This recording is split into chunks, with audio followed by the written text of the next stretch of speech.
आज ये कहानी आपको कठिन परिस्थिति में धैर्य का महत्व सिखाएगी। चलिए आज का कहानी स्टार्ट कर रहे हैं। इसे आप गौर से सुनिएगा। एक समय की बात है, एक किसान था जिसके पास एक घोड़ा था। वो अपने इस घोड़े से बहुत प्यार करता था। उसे अपने घोड़े पर बहुत गर्व था, जो किसान की कमाई का जरिया भी था।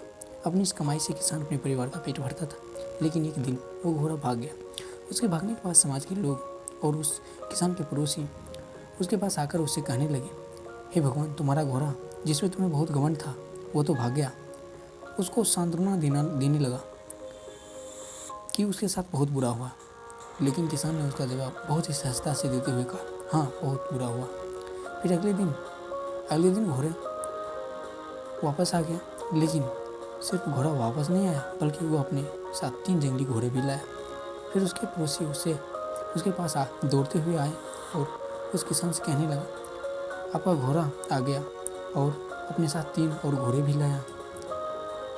ये तो बहुत अच्छी बात है, आपकी किस्मत तो बहुत अच्छी है। किसान बहुत खुश हुआ और उनकी तरफ देखा।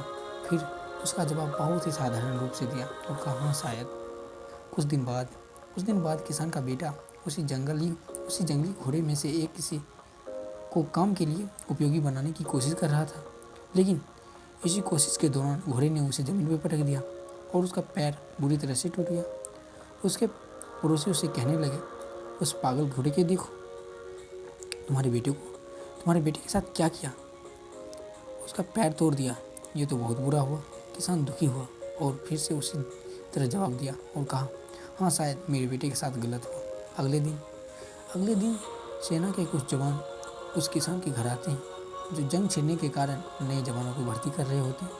उसमें से एक जवान ने किसान के बेटे को देखा और बोला, इसका तो पैर टूटा हुआ है, हम इसे सेना में भर्ती नहीं कर सकते। और वे जवान गांव के सभी लड़के को लेकर अपने साथ चले गए। यह जानकर उसके पड़ोसी और बाकी गांव वाले उसके पास आ गए और बोलने लगे, तुम्हारा बेटे को जवान जंग के लिए नहीं ले गए, तुम्हारी किस्मत तो बहुत अच्छी है। इस आखिरी बार भी किसान ने फिर से बड़ी सहजता से कहा, हाँ शायद। कहानी का प्रेरक बातें आपको याद रखना चाहिए। इस कहानी से हमें ये प्रेरणा मिलती है कि हमारे लिए चीज़ों को नकारात्मक ढंग से सोचने में ज़रा भी समय नहीं लगता। जब भी कुछ हमारे अनुकूल नहीं होता तो हम उसे बुरा ही समझते हैं। लेकिन सच बात तो यह है कि कोई नहीं जानता जो हमारे साथ घटा है वो बुरा है या अच्छा। इस कहानी में भी किसान के भाव में परिवर्तन परिस्थिति के कारण होता है। बुरी परिस्थिति में वो नकारात्मक हो जाता है और अच्छी परिस्थिति में वो नकारात्मक और सकारात्मक परिस्थिति के बीच समय में धैर्य रखना बहुत ज़रूरी होता है।